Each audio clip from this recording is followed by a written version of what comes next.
Hello book friends, welcome back to my channel. If you haven't already done so, subscribe.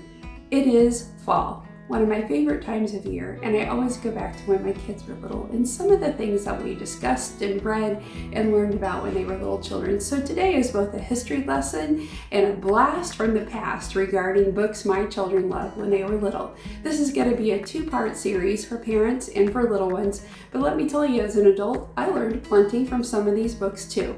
But before we get any further, let me remind you, at The Book Judge, court is now in session. This was one of my children's favorites when they were little. This is a blast from the past today, and they love this book. I will link this below for you. But parents and little ones, you're gonna think this book is a lot of fun.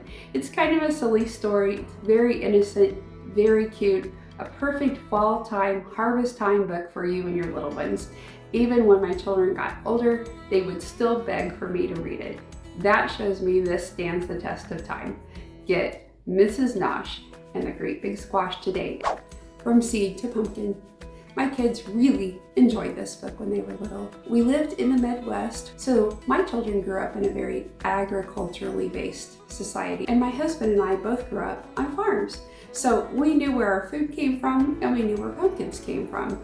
I love it that farmers have started agribusiness and they allow you to tour their corn mazes and pick pumpkins and come to an apple harvest. I think those things are fantastic to do with your kids. Before I always went, this was a book I read to my kids, and they loved it because they understand it. This book shows you from seedling to the time these pumpkins are harvested and picked and put on display, how a pumpkin starts and grows and what time of year to harvest it. So the pictures are very engaging, the words are very light and understandable, and you will understand and your children will understand how plants grow. So I highly recommend this book. It was another favorite of my children. If I can find it online, I'll link it below. It is a blast from the past. I actually asked my children what some of their favorite books were around fall and autumn and harvest, and this one came in as one of their top books for fall when they were little. On to the next book, The Pumpkin Book. Now, my family and I aren't really into jack-o'-lanterns. We're not really into Halloween. I see no reason to be scary and spooky. The world is scary and spooky enough if you want my personal opinion. This book is delightful because it does actually show you history of gourds and squash. It does show you how they were used on All Hallows Eve and All Saints Day. Gail Gibbons is a very engaging writer, and she encompasses so much information in a very small, tiny kid's book.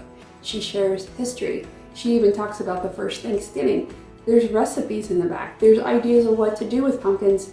And for once, the pumpkin book doesn't center around Halloween. And Gail Gibbons does a delightful job of writing this book. It was a favorite of my children when they were little, and they picked it for you today. Grab this book today, it's a treasure. Also by Gail Gibbons is Apples. Before pumpkins are harvested, apples are harvested. And this book is also engaging. It talks about multiple kinds of apples that I didn't even know existed. When my kids were little, they knew more about apples because of this book than I did, and I learned right along with them when I read it. And they could point things out to their grandparents and to their friends about Granny Smith apples or Golden Delicious. And as Gail Gibbons does, she talks about the past, she talks about history, and she talks about how we use apples in our modern day society now. There's recipes and family activities. This is just a treasure trove. The Apple Pie Tree. Now this book is a little bit more simpler than the previous two books I suggested, but the artwork is delightful and engaging, and it's a reminder of where our apple pies come from. If you think it comes from the frozen food section at the grocery store, to some degree you would be right. But those of us who grew up in the country watched our grandparents and our moms make apple pie from scratch. It was a lot of work, so you better enjoy that pie. It might be a while before you get another one. This book is very sweet, it's very quick, but I think children enjoy the pictures. And it does help them understand that a pie isn't just a pie. A lot of work goes into it. And it also shows you who enjoys the shelter of an apple tree. So it's a cute title, it's a cute book. I will find it on Amazon and I will link it below. Up, up, up.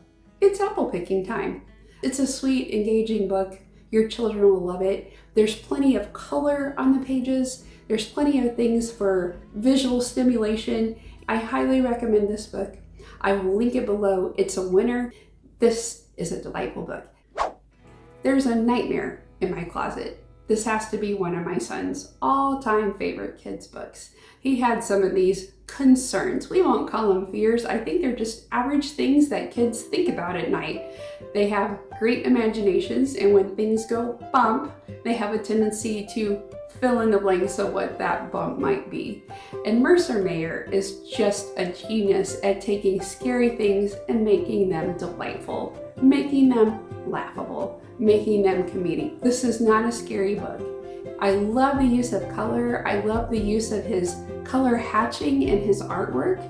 And I appreciate the fact that by the end of this story, you feel sorry for the nightmare. So if your children have fears about nighttime, I think this will do away with it. When you see how the character becomes quite compassionate toward his nightmare, all of a sudden it makes nighttime not seem so scary anymore.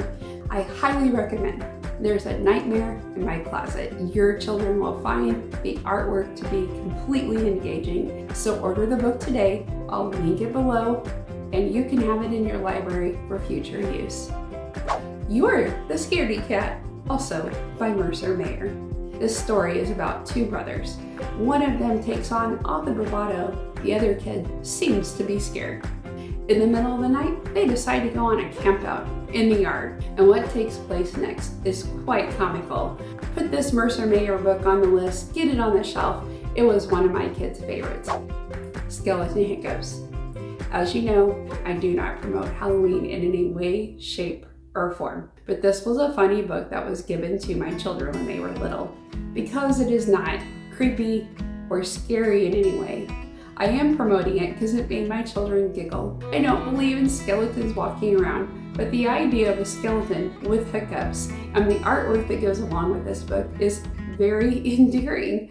Someone at the end comes up with a solution to help this particular skeleton get over his hiccups. This will probably be something you want to put in your library for future generations. Leaf Man. What a beautiful book. This was a favorite for all three of my kids when they were little. First of all, these pages display actual fall leaves from common everyday trees, and they are put together in such a way children can discern the pictures that each leaf makes. It's a very engaging story.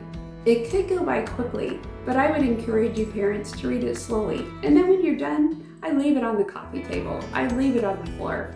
And watch your kids gather around, trace the leaves, look at the patterns, giggle, and try to draw their own leaf man. I want you to have it. So, in my last series of Blast from the Past books for little ones and parents, this is a true winner, and I'm gonna link it below for you, so click on that link. Thanks for watching. Part 2 will be coming out soon. Bye-bye for now. Thank you so much for watching today, friends. I appreciate it when you subscribe and like and tell others about me. I will link my Book and Gavel Gmail account for you. I also have a Facebook page called TheBookJudge, and I post some of my videos there along with my YouTube channel. If you have comments, email me at bookandgavel@gmail.com.